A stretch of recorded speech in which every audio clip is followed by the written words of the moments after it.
a Yolanda Valencia.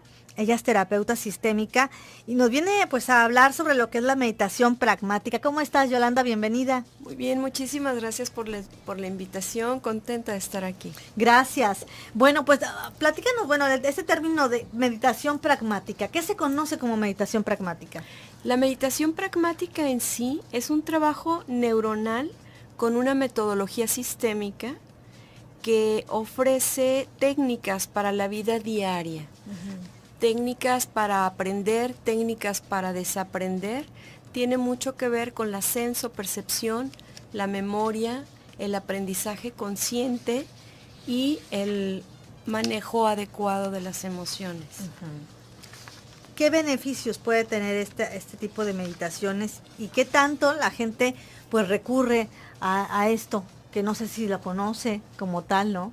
Fíjate que hay muchos tipos de meditaciones y hay agrupaciones que tienen una gran cantidad de personas meditando la técnica contemplativa o la técnica trascendental. Todas las meditaciones favorecen, por supuesto, a la relajación y a lo que conlleva la relajación. En el caso de la técnica pragmática, además de ese momento en el cual estás meditando, te llevas técnicas para aplicar en tu vida diaria, te llevas técnicas que haces en los diferentes momentos, cuando se te presenta una circunstancia, cuando tienes que resolver algo, cuando situaciones te mueven de tu centro, te ayuda a tener conciencia de ti, de lo que está pasando a tu alrededor. Y no actuar por impulso, ¿verdad? Así es. Que a veces eso es lo que pasa, que no meditamos realmente la situación que estamos viviendo por bonita o por difícil que parezca. Y luego nos dejamos llevar simplemente por el impulso, sin detenernos unos segundos quizás, a lo mejor, Yolanda, ¿no? Así Pero es. para saber cómo actuar. Fíjate que esto tiene dos causas principales, además de otras muchas. Una de ellas es la falta de autoconocimiento. Cuando logramos conocernos un poco más y encontrar cuáles son los detonantes que pueden precisamente exacerbar esos impulsos, aprendemos a quitarles el poder excesivo a los detonantes y a tomar el control sobre ellos e irlos de alguna manera afrontando y no enfrentando. Y el otro es las prisas, la vida diaria, y eso no lo podemos evitar. Muchas de las veces el estrés nos nubla, nos bloquea y nos hace reaccionar de manera diferente que cuando estamos con dueños de toda nuestra economía. Exactamente. Y bueno, es esa que dijiste también se me hace súper importante, Yolanda, esto que decías de o las emociones nos controlan o también nosotros debemos de aprender a controlar nuestras emociones, ¿no? Así es. Por ahí va. ¿Cuál era la diferencia entre meditación y oración? A ver, Yolanda.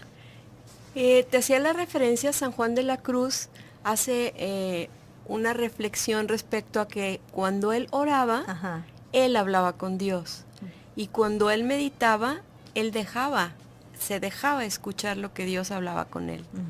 Qué bonito, ¿no? Sí, es muy Porque a veces con la oración lo que hacemos es hablarle a Dios y pedirle o darle gracias y pedirle y darle gracias y de ahí no salimos, pero el escucharlo tal cual, aunque no lo crean, en esos momentos de silencio, así es, alguien te habla, ¿no? El aquietar la mente te permite recibir lo que necesites para ese momento. Porque a veces, Yolanda, nos cuesta tanto trabajo aquietar la mente. Y te lo digo así, hay personas que dicen, es que yo trato de concentrarme, trato de poner mi mente, como decimos, en blanco, pero de todos modos siempre llega el pensamiento de la oficina, el pensamiento, la preocupación de la familia, no sé, hasta el ruido que tengo ahí al lado.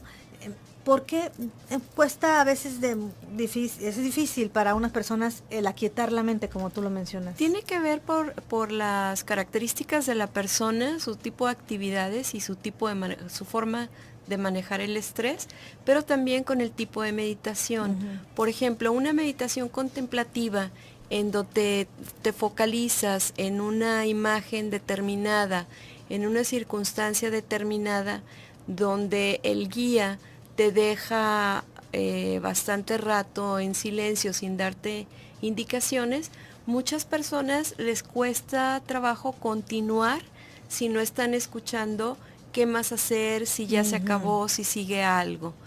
En la trascendental es un poco más sencillo porque estás trabajando por un fin específico y estás visualizando aquello por lo cual estás trabajando. En la pragmática es todavía más sencillo, aunque en cualquiera de las técnicas es un proceso de irte aprendiendo y desaprendiendo. Desaprender a tener tantas cosas en la cabeza y aprender a focalizar. Te decía en un principio que la técnica pragmática conlleva consigo memoria, senso, percepción, aprendizaje, conciencia y concentración, que son cosas que ocupamos para todas las cosas de la vida diaria. Para actuar, ¿no? Para el actuar. Me gustó mucho la definición que un autor da acerca de la memoria, que dice que es la potencia del alma para retener y recordar el pasado. Ay, qué bonito. La potencia del alma para retener y recordar el pasado. Esa es la memoria. Así es. Ahora, para que estos recuerdos sean nutrientes o no nutrientes para nosotros, hay causas o factores internos y externos. Podríamos decir, los internos son factores psicológicos y neurofisiológicos. Externos es ambientales, cultura, educación, ejemplo, lo que uno observa y etcétera, ¿no? Sin embargo, como se va trabajando los procesos de comprensión para un desempeño flexible, esto te va llevando de la mano muy poco a poco y como te decía, cada uno de los niveles tiene su manual. Entonces, el practicante de la técnica pragmática tiene la oportunidad de repasar en casa y en la siguiente sesión pregunta si tiene alguna duda, volvemos a practicar nuevamente y se refuerza aquello. ¿Para qué nos sirve la meditación pragmática? Tú decías nos sirve para nuestro actuar en la vida diaria. Ajá. ¿Podemos decir que estamos más conscientes de todos nuestros actos? La conciencia es una parte y es una parte muy importante. Estar consciente de algo ya es un gran principio. El trabajo más largo es hacer algo con eso que estás consciente. Y la meditación te ayuda a visualizar varias alternativas. Por ejemplo, estás viviendo una situación y tú estás dentro de la situación. Como cuando tú ves una película, tú estás viendo a todos los actores, ya desde un principio intuyes quién es el malo, quién es el bueno, por culpa de quién los van a descubrir, porque tú eres un espectador. La meditación te lleva paso a paso a que te vuelvas espectador primero de la mejor película del mundo, que es la historia de tu propia vida. O sea, si yo traigo, por ejemplo, Yolanda, algún problemita con la pareja, de falta de comunicación y que, bueno, como dicen a veces, nada más empezamos a entablar plática y salimos en desacuerdos, es como ayudarme a ver realmente de manera imparcial qué tantos también le estoy aportando yo a esa situación o qué tanto también él, ¿no? Por supuesto, a través de la visualización consciente, por supuesto, después de un estado de relajación, recreas nuevamente la escena, recreas los personajes que en este caso me dices la pareja, el lugar en donde sucedió o donde han sucedido eventos, cómo estaba vestido cada quien, cómo eran las expresiones corporales de cada quien, cuál era tu participación en ese momento, qué dijiste, cómo lo dijiste, qué callaste, cuál fue tu expresión cuando lo callaste. Entonces ya pasaste de ser el actor de esa escena que estás recreando a ser el espectador. Lo siguiente es convertirte en el guionista y decir, a ver, en el mismo momento y en la misma circunstancia, desde mi visión ahorita, cambiaría estos diálogos, cambiaría esta escenografía, no sé, desde poner más atención, guardar un silencio antes de contestar. Claro, no le hubiera contestado etcétera. Así, ¿verdad? Ajá. Entonces, después de ser guionista, te conviertes en director de la obra. Y entonces tú decides, como los directores cuando dicen corte, porque algo no funcionó como querían, en tu misma visualización, tú estás trabajando todos estos procesos neuronales y dices corte y lo vuelves a recrear tantas veces como sea necesario.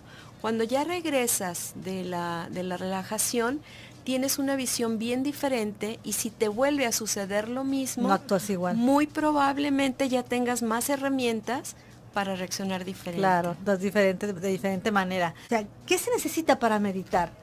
Dicen siempre que es un lugar tranquilo. ¿Debe ser así, Yolanda? Se necesita un lugar en donde puedas asegurarte que no vas a tener interrupciones, un lugar que tenga los recursos necesarios para el ascenso-percepción, en donde actives la parte olfativa, actives la parte auditiva, la parte kinestésica, y esto es a través de música, de aromas y desde luego de la voz que les va guiando.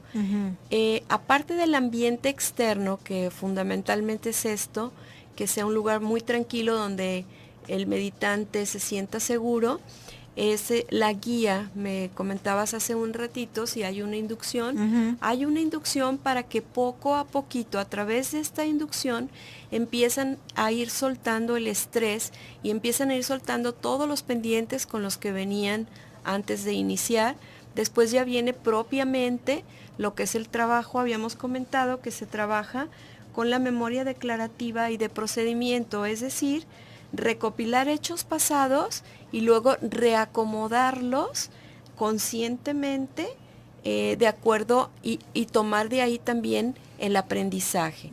Esto te facilita resignificar los hechos. Puede ser, esta es una de las cosas que puedes trabajar en meditación pragmática. Y después cuando termina, igualmente tienes, así como fuiste induciendo, tienes que ir regresando nuevamente, contactarte con el aroma, con la temperatura del lugar, con el sonido, no la irte música. con el problema encima ni enganchada, ¿verdad? No, por supuesto que no. Y al final, cuando ya todo el grupo está listo, entonces empezamos con la reflexión, que vieron, que sintieron, que descubrieron, cómo lo pueden aplicar, y bueno, se llevan lecturas para que en la siguiente sesión vengan con dudas y volvemos a continuar con el tema que sigue. Entonces, en una meditación pragmática siempre tiene que haber un guía, Yolanda.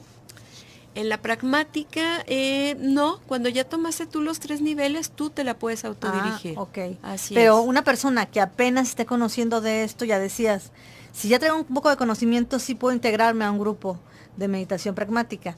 Si no, hay que tener entonces primero sesiones individualizadas, o sea, muy Así personalizadas, para empezarme a introducir en todo esto. Para que se familiarice con los términos, porque por ejemplo, si va a traer su manual y lo va a estar siguiendo, el hecho de estar leyendo te da otro tipo de atención y te da otro tipo de concentración en lo que estás haciendo. Entonces se te dificulta más llevar a la práctica la meditación. También puede ser con una guía grabada. Varios de los asistentes de repente graban las meditaciones y luego me platican que las escuchan después. Que es diferente, perdón que te interrumpa, Yolanda. No vayan a pensar que es hipnosis, esa es otra cosa, ¿verdad? No, También. todo el tiempo estás perfectamente consciente y al final, cuando tú platicas acerca de tu experiencia, recuerdas absolutamente todo. Manejan también, como en otros métodos de meditación, algo que es básico, que es la respiración. Por supuesto. En cualquier tipo de meditación tiene muchísimo que ver la postura, la respiración, el ir elevando poco a poquito el nivel de trabajo neuronal y los aromas, la ropa, las piernas, por ejemplo, no cruzadas, la espalda muy derecha, la posición muy cómoda, pero sobre todo la respiración. Tenemos 4 o 5 técnicas diferentes de respiración para recordarnos cómo debemos de respirar, tal como respiran los bebés adentro de su cunita. Ay, qué bonito. Así ¿no? es. A veces eso se nos olvida, ¿no? Con el paso de los años, sí, vamos ya viviendo este mundo que de repente nos lleva a pasos acelerados y nos olvidamos, es eso, de nosotros mismos. De eso también es lo que tiene el origen la meditación, de volverte a ser consciente de tu ser, tal Así cual, es. ¿no? Y aunque no lo crean, quienes todavía dudan, de verdad, el meditar en cualquiera de sus formas trae muchos beneficios a la salud, porque obviamente si hablamos de que las emociones no se enferman, ¿verdad? Pues tenemos que tener sanas las emociones, primero que nada. Así es, primero conocerlas, Exacto. Saber cuál es su origen, conocer la técnica para ayudarles y facilitar los procesos de solución de problemas. Te iba a preguntar, Yolanda, pasa o puede pasar que durante la meditación las personas al momento de estar meditando y a lo mejor trayendo esta situación difícil que quieren a lo mejor trabajar, entren como, pueden entrar como en crisis o en catarsis o de repente se puedan dejar venir todas esas emociones que guardaron en su momento y decir, aquí exploto, porque lloro, no sé, y no paro de llorar. ¿Puede pasar? Sí, sí se da, no de manera muy fuerte, sí se da y es bueno porque significa que es algo que no se había procesado y no se había soltado. Y lo estás trabajando. Y es bueno que se haga consciente y que se suelte después de que haya cumplido su función. Y más aún, resignificar el hecho. Fíjate que me gustaría nada más concluir con dos cosas muy importantes que se adquieren a través de la técnica pragmática. Una es cambiar de causa y efecto a circunstancia, probabilidad. Es decir, esta es mi circunstancia y yo qué puedo hacer con ella y a través de ella. Implica, por supuesto, mucha responsabilidad, porque entonces ya no todo es relativo a los demás, sino que yo también participo. También yo tengo algo de... ¿no? Pero también abarca mucha libertad porque tengo el derecho de quitarle el poder a ciertas circunstancias de continuar afectándome. Eso es como tomar el control de la historia de tu vida, de lo que continúa. Tienes todas las bases que te regalaron hasta el día de hoy y qué vas a hacer con todo eso. Exactamente, pues el control de las riendas, como dicen, de la vida propia, ¿no? Agradezco mucho, Yolanda, muchas gracias. Al contrario, muy amable. Bonita tarde.